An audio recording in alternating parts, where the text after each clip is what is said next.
All right, నమస్తే అందరికి. మస్తు రోజుల తర్వాత యూట్యూబ్ కి వచ్చిన. ఇక ఏడా అయితేనే లేదు అసలు. ఇప్పటి నుంచి జర గట్టిగా ట్రై చేస్తాం. ముందైతే ఇంట్రో వేసుకోండి. ఇప్పుడు రోడ్డుని సరిగ్గా చూడుండ్రి. అగో సుడిగుండం. నేను నిజంగా ఎప్పుడు చూడలేదు, ఫస్ట్ టైం చూస్తున్నా. ఇట్లా రోడ్ పొంటి పోతుంటే కూడా రోడ్ మధ్యలో కూడా కనిపించింది. అంటే దానంతలా అదే నడుచుకుంటూ వెళ్ళిపోతుంది కూడా. అండ్ ఇంకొకటి పట్ట పగలు ఒకసారి చందమామని చూసేయండి. ఇది కూడా నేను ముందుగా ఎప్పుడు కూడా చూడలే. ఏందో అన్ని కొత్తవన్నీ ఇయాలనే చూస్తున్నా నేను. ఇక చెప్తున్నా ఏడికి పోతున్నా అంటే నేను ఆరిగాన్ స్టేట్ కి పోతున్నా. మస్తు దినాలైతుంది బయటికి పోయి. అండ్ ఆల్సో ఈ ఏటీవీ రైడ్ ఎప్పటి నుంచో చేద్దామని అనుకుంటుండే. అగో ఎంకాల కనిపిస్తుంది చూడు, అదే ATV ride. First mountain bike అంటారు, సెకండ్ ఏమో ఏటీవీ. ఇక మన కాడ రెడీగా ఉండదు కాబట్టి మనం రెంటల్ తీసుకోవాల్సిందే. ఈ రెంటల్ షాప్ పేరు శాండ్యూన్ ఫ్రాంటియర్. ఈ లొకేషన్ లోనే మస్తు మషూర్ అనమాట. అరే అన్ని చెప్తున్నావు, ఎట్లా పోవాలి, ఎక్కడ పోవాలి, ఎక్కడ ఉంది, అవన్నీ చెప్తలేను అనుకోకుండ్రి. జర్ర సబర్ పడుండ్రి. క్లియర్ గా మొత్తం ఎక్స్ప్లెయిన్ చేస్తా. ఏడికి పోయినా, ఎట్లా పోయినా, ఎందుకు పోయినా, ఎంత అయింది పైసలు అన్ని చెప్తా. ఇక స్టార్టింగ్ లోనే ఎక్కిదాం ఎందుకు చెప్పాలని చెప్పి జర వార్మప్ చేస్తున్నా మిమ్మల్ని. ఇంకా నన్ను కూడా ముందుగాలనైతే మొత్తం ఇన్ఫర్మేషన్ ఇస్తా. దాని తర్వాత ఏటీవీ రైడ్ చూపిస్తా మీకు. సో బేసిక్ గా ఫస్ట్ టైం ఏటీవీ రైడ్ ఎప్పటి నుంచో అనుకుంటుండే అనమాట పోవాలి అని. శాండ్యూన్స్ న్యూ మెక్సికోలో పోయినాం, కొలరాడో పోయినాం, కానీ ఇట్లా ఏటీవీ రైడ్ లేకుండే. ఎప్పటి నుంచో ప్లాన్ చేస్తే ఆఖరికి ఇప్పుడు అయింది. సో ఏటీవీ రైడ్ అయితే డ్రూమ్ డ్రూమ్ డ్రూమ్ అని వెళ్ళిపోవచ్చు. సో హ్యాండ్ బ్రేక్స్ చేతిలోకి ఉంటుంది, యాక్సలరేషన్ నాకు తెలిసి కాలకు ఉంటుంది అనుకుంటా, షూస్ మ్యాండేటరీ. అండ్ బీచ్ కి పక్కనే మనకి శాండ్యూన్స్ ఉంటుంది కాబట్టి వ్యూ కూడా మంచిగా ఉంటుందని అనుకుంటున్నా.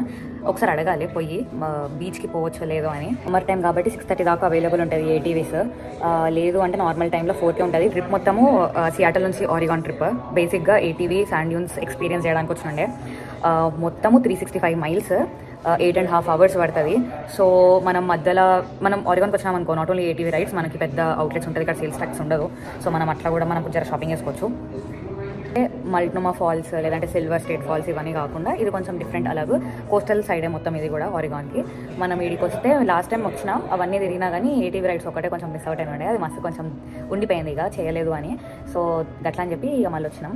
సో మొత్తం 8.5 hours. ఇది ఫ్లారెన్స్ వచ్చినాం, సియాటల్ నుంచి ఫ్లారెన్స్. శాండ్యూన్స్ అంటే పెద్ద ఇట్లా డూన్స్ లెక్క ఉంటుంది, మొత్తం శాండ్ ఉంటుంది. ఆటోమేటిక్ ఏటీవీస్ ఉంటాయి, సెమీ ఆటోమేటిక్ ఏటీవీస్ కూడా ఉంటాయి. సెమీ ఆటోమేటిక్ అయితే మనం ఎంతో కొంచెము కంట్రోల్ చేయాలి, లైక్ ఫింగర్స్ అండ్ లెగ్స్ తోని. ఆటోమేటిక్ అనుకో మొత్తం ఆటోమేటిక్ ఉంటుంది, అంటే స్టిల్ బ్రేక్ అయితే వేయాలి కదా మనం. అపార్ట్ ఫ్రమ్ దాట్ 200cc నుంచి 450cc దాకా ఉన్నాయి ఏటీవీస్. సో మన ఇష్టం, మనం ఎంత తీసుకోవాలి, ఎంత ఇంజన్ తీసుకోవాలి అనేది మన ఇష్టం మీద ఉంటుంది. సో మేము 250cc తీసుకున్నాము, అది సఫిషియంట్. సో దగ్గర $70 లాగా అయిపోతుంది విత్ ట్యాక్స్ అండ్ ఎవ్రీథింగ్. వాళ్ళే యాక్సెసరీస్ అన్ని ఇస్తారు, like helmet and all.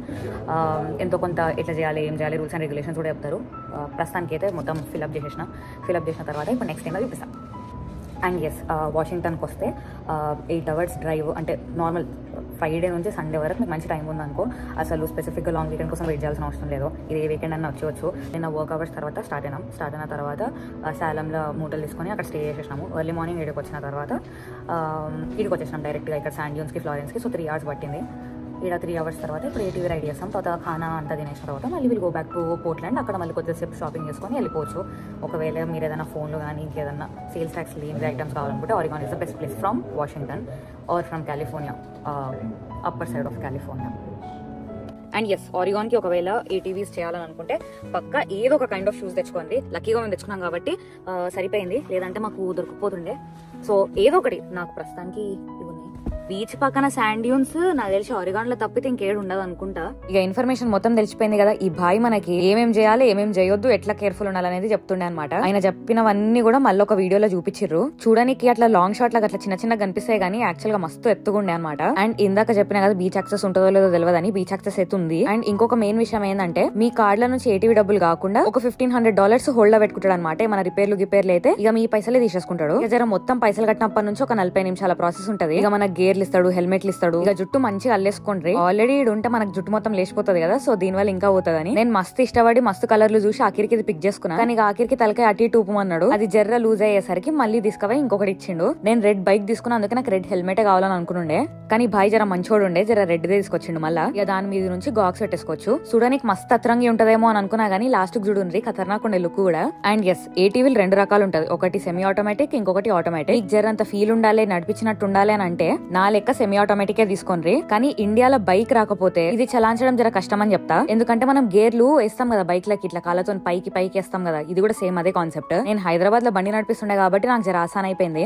And Dil ఖుష్ కూడా అయినా, ఎందుకంటే మస్తు రోజుల తర్వాత నడిపించిన అన్న ఫీలింగ్ వచ్చింది నాకు. ఇక ఆటోమేటిక్ అయితే మొత్తం గదే చేసుకుంటది, అంటే బ్రేక్ ఒకటే మనం కొట్టాలి. ఇక గింత దూరం వచ్చి గన్ని పైసలు పెట్టి మొత్తం గదే చేసి ఇక మజా ఏడు ఉంటది అట్లా అని చెప్పి సెమీ ఆటోమేటిక్ తీసుకునుండే. కానీ ఒకటి అడ్వాంటేజ్ ఏంది అంటే ఫుల్ ఆటోమేటిక్ బండికి 400cc ఉంటది. ఇగో ఇది ఫుల్ ఆటోమేటిక్, చూడండి ఎక్కడానికి కూడా కొంచెం మంచిగా ఉంది. మనది ఏంటంటే 250 cc ఆగిపోతుంది. మరీ పెద్ద పెద్ద శాండ్ డ్యూన్లు ఎక్కాలంటే జర్ర తక్లీఫ్ అవుతుంది మనకి. అది నేను ఎక్స్పీరియన్స్ కూడా చేసిన పెద్దది ఎక్కేటప్పుడు. అంటే బండి ఎక్కదు, ఇక ముందు కోదనమాట. నాకన్నా ముందు వేరే బ్యాచ్ ని పంపించనుండే, సో అందరు ఇట్లా లైన్ లో వేయరు అనమాట. నాకు ఆత్రం ఎక్కువ కాబట్టి నా బ్యాచ్ లో నేనే ముందుకు పోయినా. సో ఆఖరికి ఇట్లా మధ్యలో తీసుకొచ్చేసి వదిలేస్తారు. నువ్వు ఎంత దూరం అంటే అంత దూరం పోవచ్చు. ఏ శాండ్ డ్యూన్ అంటే ఆ శాండ్ డ్యూన్ ఎక్కేయచ్చు. స్టార్టింగ్ లో ఒక 2 నిమిషాలు తక్లీఫ్ ఉండే, ఎందుకంటే చేతులు మస్తు ఊగుతాయి అనమాట. ఇక దాని తర్వాత ట్రిక్ అర్థమైపోయింది, గేర్ ఎట్లా అర్థమైపోతుంది కాబట్టి ఖాళీ ఒక్క హాత్తోనే మొత్తం నడిపించేసిన నేను. ఎందుకంటే షూటింగ్ చేయాలి కదా, నేను అంత ప్రీ ప్లాన్ గా పోలేదు. సో ఒక చేతిలో ఫోన్, ఇంకొక చేతిలో బైక్, మీకోసం మొత్తం చూపించాలి కాబట్టి కొద్దిసేపు ఇట్లా నడిపించిన. దాని తర్వాత మొత్తం పెట్టేసి ఇక నేను కూడా ఎంజాయ్ చేసిన అనుకుని. ఇక దూరం దూరం వరకు ఎవ్వరు కనిపించరు. ప్రతి బండికి జెండా కూడా ఎందుకు పెట్టినరు అంటే దూరంలో ఒకవేళ ఎవడన్నా వస్తుండేమో అని తెలుసుకోనికి. ఒక డ్యూన్ ఎక్కేటప్పుడు నడిపించేటప్పుడు ఎంత స్పీడ్ లో ఓన్రీ ఏం ప్రాబ్లం లేదు, కానీ దిగేటప్పుడు చాలా స్లోగా పోవాలి. జంప్ అవుతాం కదా అని అనుకోకుండ్రి, ఇది చాలా సీరియస్ యాక్టివిటీ అని ముందే చెప్పిండ్రు అనమాట. ఇష్టం ఉన్నట్టు చేస్తే దెబ్బలు మస్తు అంటే మస్తు తగులుతాయి, ఫ్రాక్చర్లు కూడా అవుతాయి. అండ్ చాలా మటుకు డ్యూన్స్ కూడా సగంలోనే ఆగిపోతాయి, దానికి డౌన్ ఉండదు. అట్లనే మొత్తం హిల్ లెక్క ఉంటది కదా, 2 సైడ్ ఇంక్లినేషన్ ఉంటది కదా అని పోయినాం అనుకో, ఇక అంతే. ఇట్లా క్లిఫ్ లాంటి డ్యూన్స్ చాలా ఉంటాయి అనమాట. అందుకే పీక్ కి పోగానే ఒకసారి ఆగి చూసుకోవాలి ఎట్లుంది other side of that Dune అని. ఇక నా గురించి అడిగితే I enjoyed a lot sir. నిజంగా చెప్తున్నా, 1 గంట అస్సలకి సరిపోదు. పోతే 2 గంటలు తీసుకొని మొత్తం ఫ్యామిలీతో కూడా పోవచ్చు. 4 కూర్చునే కారు కూడా ఇస్తారు, అది $200 అనుకుంటా. మాకు డ్రైవింగ్ రాదు, ఉట్టి కూర్చోటం అంటే అది బెస్ట్ చాయిస్. అని నడుపుతేనే కదా మజా వచ్చేది. నడపాలనుకుంటే single ATVs are the best. And one main thing ఏంది అంటే ఈజీగా తప్పిపోతాము. మొత్తం ఇసుకనే కనిపిస్తుంది కాబట్టి ఎటు పోతున్నామో అర్థం కాదు. స్టార్ట్ అయ్యేటప్పుడే ఒక పిన్, స్టార్టింగ్ పాయింట్ పిన్ పెట్టుకోండి. నేను ఆ పిన్ను పెట్టుకొని కూడా ఆగమైపోయినా, అట్లుంటాం నాతోని. సో మొత్తానికి మళ్ళా పోయే రైడ్ నేను మళ్ళా పోతా. మీకు ఇన్ఫర్మేషన్ హెల్ప్ అవుతుందని, ఒకవేళ ఇటు సైడ్ వస్తే ఇది పోతారని ఈ వీడియో చేసిన. నెక్స్ట్ వీక్ ఇంకొక వీడియోతో వస్తా. సమజ్ అవుతుంది కదా? సరే మరి ఉంటాం అలా.